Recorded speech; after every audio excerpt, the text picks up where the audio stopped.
So how do you reconcile? First off, how long ago was your webcam business? Yeah, so OnlyFans. I stopped having any involvement with it. I think 8 to 9 years ago. I Oh. stopped. It was a long time ago. It was at the early stage. Hang on. Who caught the deflection that just happened? Who caught the deflection that just happened?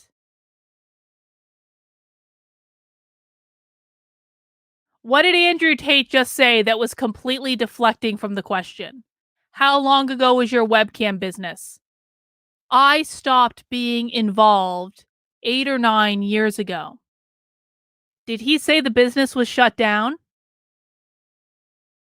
Did he say that the business still didn't exist? He said, I stopped being involved 8 or 9 years ago. What does that mean? It means there is still a business. He is just not the official person actively running it. It doesn't mean there's not a business. It doesn't mean he doesn't know what's going on. It just means that he has put measures in place to try to safeguard him from involvement in whatever's going on in the business. Shauna, thank you for the super chat. Also, addiction tendencies are strongly genetic. True. People with eating disorders are children of addicts more often than not. Very, very true, Shauna. That's a great point. Yes, perhaps his brother is more active in running the business. I would really like Candace Owens to ask Andrew Tate how he's making his money. Stages of the internet. And I'll explain it one more time for people. I've explained it already at length, but I'll explain it from the beginning. I had a company. I was fighting at the time. And on a side note, I actually want to make this clear. We talk about things people have done in the past for money. I beat people up for money. I hurt people for money. I don't often tell people this, and I think it's the first thing I've mentioned it. There's a person who can never walk the same again because he fought me. I've had 87 professional fights, and I did my best to kill people. You're going to sit here and talk about what I did for money. I literally hurt people for money. And so I'm not a perfect person. I'm not sorry for my kickboxing career or my cage fights. I'm not sorry for any of it. I had bare knuckle fights. I'm not sorry for any of them, right? I was a person who had to pay the bills. I lived the life I lived. I used the tools I had. And I ended up opening a webcam company where girls would sit on a laptop and they would talk to guys on the internet for money. That's what they would do. The girls would sit there fully clothed or a bikini. Some of them would paint pictures. Some of them would sing songs. Yes, it's very similar to Twitch is now. Twitch is almost more sexual than the sexual websites were back then. I helped the girls set up accounts. We worked together. I helped them become as popular as possible. And everybody made money and everybody was happy. And nobody's complaining about it. Nobody's upset about it. None of the girls who worked for me are upset about it. The government. They were wearing bikinis and painting pictures. And that's what got people to mortgage their houses to send you the money. He thinks we're all stupid, is the thing. He thinks we're all he thinks we're all as stupid as he is. And are after me for it. It's perfectly legal. Nothing's wrong with it.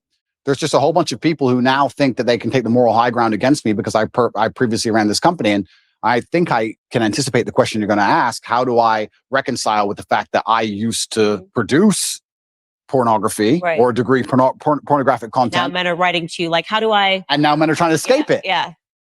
That's a really good question. There's a few different ways I can answer that question. I think the first way I'll answer it is, if you own a liquor store and an alcoholic comes in and you refuse to sell him alcohol, does he stop being an alcoholic? He just goes and buys from someone else. So that's the cop out answer. The cop out is, well, these people who are addicted are always going to be addicted regardless of whether I did it or not. So that's the cop out answer.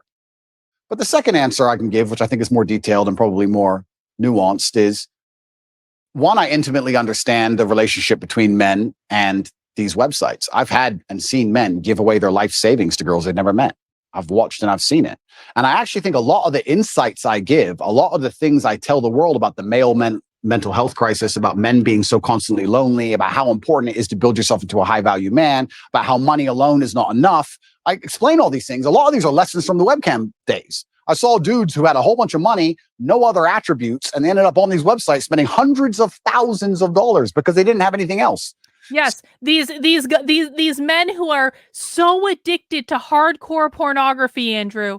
These men who spend all day watching hardcore pornography, feeding a really unhealthy addiction, and then they come onto your website and they spend hundreds of thousands of dollars because you put women on in a bikini painting a picture on a webcam, and there was definitely nothing sexual. There were no nudity. There was no, engaging in the business and all that. No. It was fully clothed women painting a picture on the internet. And that's what attracted those men that are addicted to pornography to spend hundreds of thousands of dollars on your content. Sure, Andrew. Sure. So I think I learned a lot of important life lessons, and I do my best to try and pass them on to people.